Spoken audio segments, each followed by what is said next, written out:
काव्या लगातार उल्टियां किए जा रही थी। होश में आते ही काव्या ने जो देखा उसे देखकर वो दंग रह गई। आंखों का धुंधलापन जैसे ही जरा साफ होता है, काव्या को महसूस होता है कि वो एक होटल के बाथरूम में है और उससे कुछ ही दूरी पर खून से लथपथ एक आदमी की लाश पड़ी है। ये देखते ही काव्या चौंक जाती है और हैरानी में याद करने की कोशिश करती है कि आखिर उसके साथ क्या हुआ था। खुद को संभालते हुए काव्या याद करने की कोशिश करती है कि उसके बेहोश होने से पहले क्या हुआ था। दिमाग पर जोर डालने से काव्या को आखिरी बात जो याद आती है, उसमें चीखती हुई उसकी सौतेली माँ काव्या की सगी माँ की बेइज्जती कर रही थी। काव्या के कानों में उसकी सौतेली माँ की कर्कश आवाज गूंजने लगी। तुम दोनों माँ बेटी की भलाई इसी में है कि अब ये शहर छोड़कर चली जाओ, निकल जाओ अब हमारी जिंदगी से। एक फूटी कौड़ी भी नहीं मिलेगी तुम दोनों को इस प्रॉपर्टी से। मेरे हस्बैंड अब तुम्हारे एक्स हस्बैंड है, वो तुम्हारा अतीत थे, इसलिए जितनी भी ज्वेलरी और जो भी चीज इस घर की है वो सब मेरी है। सब वापस करो और निकल जाओ यहाँ से, वरना अंजाम बहुत बुरा हो सकता है तुम्हारे लिए। काव्या अपनी माँ की वजह से चुप थी, लेकिन तभी उसका सौतेला भाई भी अपनी माँ की धमकी में शामिल होकर गुस्से से चिल्लाता है, अब बिना जुबान खोले और बहस किए निकल जाओ दोनों यहाँ से, नहीं तो मैं तुम दोनों को उठाकर बाहर फेंक दूंगा। Get out both of you. सौतेले भाई की ये बेइज्जती काव्या से बर्दाश्त नहीं होती और गुस्से में वो अपने सौतेले भाई विशेष को धक्का दे देती है, जिससे वो सीढ़ियों से नीचे गिर जाता है। ये देखकर काव्या की सौतेली माँ अशुला और सौतेली बहन अनाया को तेज गुस्सा आता है और वो दोनों काव्या के सिर पर किसी भारी चीज से दे मारती हैं। काव्या की आंखों के आगे अंधेरा छा जाता है और वो बेहोश हो जाती है। उसके बाद अब जब काव्या की आंख खुली तो उसने खुद को इस होटल के बाथरूम में पाया। सब याद आते ही काव्या गुस्से में अपने दांत पीसती है, लेकिन तभी उसे सुनाई देता है लगातार कमरे की तरफ बढ़ रही कदमों की आहट। काव्या का दिमाग तेजी से सोचने लगता है। उसे अंदाजा होता है कि किसी भी वक्त कोई अंदर आ सकता है और आते ही हालात देखकर यही समझेगा कि जो आदमी फर्श पर मरा पड़ा है उसका खून मैंने ही किया है। मुझे कोई देख ले इससे पहले मुझे किसी भी तरह से यहाँ से निकलना होगा। मेरी सौतेली माँ और सौतेले भाई बहन मुझे इस खून के इल्जाम में फंसाकर मुझे रास्ते से हटाना चाहते हैं। पता नहीं मेरे बाद मेरी माँ के साथ वो लोग क्या सुलूक करेंगे। नहीं, मैं उन लोगों को उनके मकसद में कामयाब नहीं होने दूंगी। काव्या तुरंत फैसला लेती है और खुद को समेटती हुई हिम्मत से उठती है। वह आसपास घबराहट में अपनी उंगलियों के निशान हटाना शुरू करती है। काव्या के पास ज्यादा वक्त नहीं है और वो ये जानती है। ज्यादा से ज्यादा 20-30 सेकंड में ही उसे यहाँ से निकलना होगा, लेकिन कैसे? वो दरवाजे से नहीं जा सकती। सोचते हुए काव्या की आंखें खिड़की पर रुकती हैं। कदमों की आवाज और नजदीक आ रही है और काव्या की धड़कनें तेज होती जा रही हैं। अब बिना वक्त गवाए काव्या खिड़की पर चढ़ जाती है। लगातार दरवाजा खटखटाने की आवाज अब तेज हो जाती है और धड़ाक से दरवाजा जबरदस्ती खोलकर कुछ लोग अंदर आ चुके हैं, लेकिन काव्या बाहर खिड़की पर लटकती हुई धीरे धीरे ग्रिल के सहारे बगल वाले रूम की खिड़की की तरफ बढ़ रही है। किस्मत से काव्या को खिड़की खुली हुई लगती है तो वो एक जोर का धक्का देती है और अंदर घुस जाती है। अंदर कमरा पूरी तरह से अंधेरे में डूबा हुआ था। ये अंधेरा काव्या को बहुत ही खतरनाक लग रहा था। इस घुप अंधेरे और सन्नाटे ने काव्या को और डरा दिया। मन ही मन खुद को संभालते समझाते हुए काव्या अंधेरे में एक एक कदम कदम बढ़ रही थी। इसे पता है कि अगर इससे कोई भी गलती या जल्दबाजी हुई तो किसी भी वक्त एक खून के इल्जाम में पूरी जिंदगी बर्बाद हो जाएगी। इसलिए हर कदम सोच समझकर ही उठाना होगा। अपने भीतर चल रही कई सारी बातों के बीच जूझती काव्या को अचानक से कमरे में किसी के होने का एहसास होता है। इस अंधेरे में किसी का चेहरा दिखना पॉसिबल नहीं। काव्या बिना हिले स्थिर खड़ी रह जाती है और इसे महसूस होता है कि कोई बड़ी सी आकृति काव्या के पीछे है और धीरे धीरे ये छवि बड़ी होकर एक विशाल असुर जैसा रूप ले लेती है। काव्या अंधेरे में कोशिश करती है देखने की, कुछ ज्यादा क्लियर तो नहीं, लेकिन अंधेरे के साथ तालमेल बिठा चुकी आंखें देखती हैं कि उस आदमी ने सिल्क पैजामा पहने हुए है। उसकी नाइट शर्ट का बटन हल्का सा खुला और उसके चेहरे से एक कॉन्फिडेंस झलक रहा था। इस अनजान आदमी की गहरी काली आंखें इस कदर शार्प थीं कि वो अंधेरे को भी चीर कर काव्या की आत्मा तक को देख पा रही थी। अपनी परेशानियों में उलझी हुई इस अनजान कमरे में काव्या का दिल जोरों से धड़क रहा है। वो किसी भी हाल में इस सिचुएशन से निकलना चाह रही है, ऐसी किसी महफूज जगह पर जहां जान का खतरा ना लगे। अंधेरे में देख ना पाने की वजह से काव्या अपने हाथों से दरवाजे की तलाश में टटोलते हुए धीरे धीरे आगे बढ़ने लगी। उसकी उंगलियां कुछ ही पल में किसी चीज से टकराईं। काव्या ने हल्के से हाथ फेरते हुए समझने की कोशिश की, आखिर ये क्या है। जब तक काव्या को एहसास होता है कि वह उस अनजान आदमी के सीने से टकराई है, उस आदमी ने उसको जोर से पकड़ के बेड पर धकेल दिया और काव्या को अपने नीचे दबाकर उस आदमी ने एक गहरी झंझोड़ने वाली कमांडिंग आवाज में पूछा, 99वें फ्लोर की खिड़की से चढ़कर तुम मेरे कमरे में आई हो, मरने से डर नहीं लगता तुमको। खुद पर पड़ रहे इस दबाव ने काव्या को कंफर्म कर दिया कि इस कमरे में कोई था, और वह भी एक आदमी। काव्या ने अपना पूरा जोर लगाते हुए तेजी से अपने आप को बेड से खींचा, जैसे कि उसने कोई शैतान देख लिया हो। उसी वक्त बगल की बालकनी से एक तेज और फ्रस्ट्रेटेड आवाज आई, डैम इट, वो भाग के गई कहां? इस आवाज को सुनते ही काव्या का पूरा शरीर कांप उठा। यह आवाज उसके बॉयफ्रेंड रमित दुग्गड़ की थी।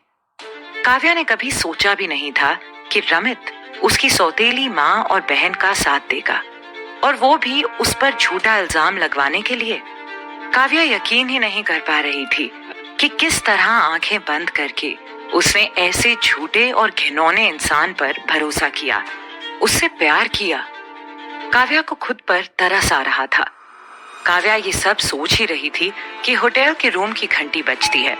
काव्या को तुरंत इस बात का अंदाजा होता है कि वो लोग यहाँ आ चुके हैं उसे पकड़ने के लिए। ओह गॉड, उसने सोचा, अब तो ये लोग मुझे पकड़ ही लेंगे। कपड़ों पर लगे खून को देखकर और ना जाने क्या क्या सबूत ढूंढकर उस पर एक अनजान आदमी की मौत का इल्जाम लगाया जाएगा जिसे वो जानती तक नहीं। डोरबेल एक बार और बजती है। प्लीज दरवाजा मत खोलिए। ऐसा कहते हुए काव्या उस कमरे में रह रहे उस शख्स के सामने जाकर खड़ी हो जाती है। प्लीज मेरी हेल्प करो, प्लीज। बाहर जो लोग खड़े हैं वो मुझ पर झूठा इल्जाम लगाना चाहते हैं। मैं तुम्हारी मदद क्यों करूं? एक तो तुम मेरे कमरे में चोरों की तरह घुस आई हो और चाहती हो कि मैं, क्या पता तुम भी उसी ग्रुप की हो जिन्होंने मर्डर किया और अब खुद को बचाने के लिए नाटक कर रही हो। दरवाजे पर बढ़ती हुई खटखट काव्या को और डरा रही थी और उसे गुस्सा भी आ रहा था। ऐसी स्थिति में खुद को संभालते हुए काव्या ने मन ही मन तुरंत एक फैसला लिया। इससे पहले कि यह अजनबी कुछ और बोलता, काव्या ने अपने दोनों हाथों से उसको कस के पकड़ लिया और अपने गुलाबी ओठों को उसके ओठों पर रखकर किस करने लगी। बहुत बढ़िया, एक औरत होने का फायदा उठाना तुम जानती हो। ऐसा सोचते हुए उस आदमी ने काव्या को किस करने दिया। कुछ ही सेकंड में दरवाजे पर खड़े लोग चले गए और अब कमरे में सन्नाटा था। काव्या फट से मुड़ के दरवाजे की तरफ बढ़ी, पर तभी उसकी कमर को जोर से पकड़कर अनजान आदमी ने अपनी ओर खींचा। ये क्या बात हुई? अपना काम खत्म तो निकल लिए। छोड़ो मुझे प्लीज, छोड़ो। वेट वेट वेट, तुमको क्या लगता है मैं ऐसे ही रास्ते में खड़ा हूं, जो चाहे आए इस्तेमाल करे और चल दे? धीरे धीरे और करीब होते हुए ये आदमी काव्या से गहरी धीमी आवाज में कहता है कि तुमने तो सिचुएशन का फायदा उठा ही लिया, अब मेरी बारी है। इस आदमी की मंशा काव्या समझ रही थी और इसलिए काव्या का डर बढ़ रहा था, जिससे ये असुर जैसा आदमी भाप गया और कहता है कि डर रही हो? हाँ, मैं भी डर रहा था थोड़ी देर पहले। ऐसा तो नहीं है ना कि डरने का हक सिर्फ तुमको है? अभी मैंने जो रिस्क उठाकर तुमको बचाया है, क्या लगता है तुम्हें मुझे उन लोगों से डर नहीं लग रहा था? अगर वो पुलिस होते तो मैं भी तुम्हारे साथ फंसता बेवजह। काव्या बुरी तरह से फंस चुकी थी और उसके पास कोई जवाब नहीं था। इस आदमी ने काव्या को इस तरह कस के पकड़ रखा है कि वो समझ नहीं पा रही कि कैसे उसकी पकड़ से निकले। इससे पहले कि वह कुछ बोलती या करती, वो अजनबी धीरे धीरे उसका शरीर अपने बस में कर रहा था और अब उस आदमी की उत्तेजना भरी गर्म सांसें काव्या महसूस कर सकती थी, जो उसकी गर्दन के पास उसके चेहरे के होने की वजह से थी। Come on beauty, be my antidote. उस अजनबी के ये शब्द उसके होठों से निकले और उसने काव्या की कमर को अपने शरीर से सिटा लिया। जैसे ही अजनबी ने अपनी पकड़ काव्या पर और कसी, काव्या के कपड़े उसके बदन से हटने लगे। उफ, ये दर्द। सुबह की पहली रोशनी काव्या के चेहरे पर पड़ती है। धीरे धीरे और मुश्किल से, बिना मन के, काव्या अपनी आंखें खोलती है। काव्या का सिर दर्द से फट रहा था। वो जिस बेड पर थी वह बेतरतीब बिखरा हुआ है। काव्या का दिमाग जैसे ट्रांस में हो। कल रात की घटना उसे ब्लर इमेजेस की तरह फ्लैश हो रही थी। सब कुछ पजल की तरह टुकड़ों में दिमाग में गूंज रहा था। मिचमिचाती हुई आंखों पर कंट्रोल करते हुए जैसे ही काव्या अपने कांपते पैर बेड से नीचे रखती है और सामने लगे शीशे में देखती है अपना बिना कपड़ों का शरीर, उसके कपड़े जमीन पर बिखरे थे। जैसे ही खुद को ढकने के लिए काव्या उन कपड़ों को उठाकर पहनने जाती है, उसे रियलाइज होता है कि उसके कपड़े फटे हुए हैं। इसी फर्श पर एक मेंस सूट भी गिरा हुआ था। काव्या इस सूट से अपने आप को ढकती है और कमरे से बाहर निकलती है। जैसे ही काव्या कमरे के बाहर निकलती है, देखती है कि कॉरिडोर में 2 पुलिस वाले खड़े होटल के रूम सर्विस एम्प्लॉय से कल की घटना के बारे में कुछ पूछताछ कर रहे हैं। काव्या तुरंत वापस कमरे में आकर दरवाजा बंद करती है और सोचती है कि अब क्या करे। पुलिस वाले काव्या के रूम की तरफ बढ़ रहे होते हैं कि होटल का एक एम्प्लॉय उन्हें एक दूसरे कमरे की तरफ इशारा करता है। काव्या जरा से खुले हुए दरवाजे से देखती है कि पुलिस वाले काव्या के सामने एक रूम का दरवाजा नॉक करते हैं और कुछ पूछताछ के लिए अंदर जाते हैं। जैसे ही पुलिस वाले कमरे में छानबीन के लिए अंदर जाते हैं, काव्या तुरंत बाहर निकलती है। काव्या तेजी से भागकर यहाँ से निकलना चाहती है, लेकिन उसके पैर उसका साथ नहीं दे रहे। उसकी चाल देखकर ऐसा लग रहा है जैसे वो किसी भयानक बुरे सपने से जागी हो, जिसका आफ्टर इफेक्ट उसके दिमाग पर हावी है। खुद को संभालती हुई जैसे ही काव्या आगे बढ़ती है, पुलिस वाले वापस कॉरिडोर में होते हैं और अपनी पूछताछ करते हैं। काव्या डर जाती है और अब तो ये पकड़ी जाएगी। लेकिन ठीक इसी वक्त लिफ्ट खुलती है और 2-4 रिपोर्टर्स कॉरिडोर में आते हैं। काव्या इनकी बातें सुनती है। रिपोर्टर्स के हाथ में माइक है, एक के हाथ में कैमरा, और ये अपनी बातें कर रहे हैं।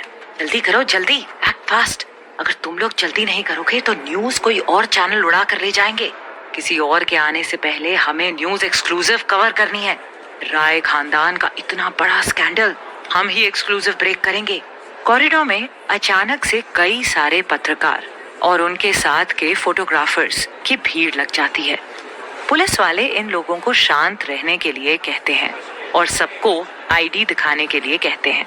काव्या रिपोर्टर्स के पीछे छिप जाती है। पुलिस वाले इनके आईडी चेक कर रहे होते हैं और जैसे ही काव्या की बारी आने वाली होती है, काव्या बुरी तरह से डर जाती है कि अब तो इसका पकड़े जाना तय है। लेकिन तभी अचानक से लिफ्ट खुलती है और कई सारे रिपोर्टर्स और कैमरामैन एक खूबसूरत यंग लड़की को फॉलो करते हुए कॉरिडोर में होते हैं। ये लेडी अनाया है। अनाया अपने हाथ के इशारे से रिपोर्टर्स को अपने होटल रूम में आने को कहती है। अनाया यानी काव्या की सौतेली बहन। काव्या इस भीड़ का फायदा लेते हुए बगल में पड़े एक माइक को उठाती है और लिफ्ट की तरफ बढ़ती है। काव्या अपना सिर नीचे किए चुपके से लिफ्ट में घुसती है और अनाया राय बाहर निकल रही है। अनाया और काव्या एक दूसरे को क्रॉस करते हैं। लिफ्ट से निकलने की जल्दी में अनाया काव्या को नहीं देख पाती, लेकिन उसको कुछ अनयूजुअल फील होता है। लिफ्ट खाली हो जाती है और काव्या अंदर पहुंच गई है और अनाया बाहर निकल रही है। जैसे ही लिफ्ट बंद होने वाली होती है, अनाया को कुछ खटकता है। अनाया की नजर काव्या के कोट पर पड़ती है। उस कोट पर वालिया इंडस्ट्रीज का लोगो है। अनाया को कुछ स्ट्रेंज फीलिंग होती है, जिसे कंफर्म करने के लिए वो लिफ्ट में झांकती, लेकिन तब तक लिफ्ट का दरवाजा बंद होने लगता है। अनाया चेहरा नहीं देख पाती और लिफ्ट बंद हो जाती है। रिपोर्टर्स की टीम मैम प्लीज कहते हुए अनाया को अप्रोच करते हैं। अनाया लिफ्ट में अभी कौन था ये सोचती हुई मीडिया टीम की तरफ बढ़ जाती है।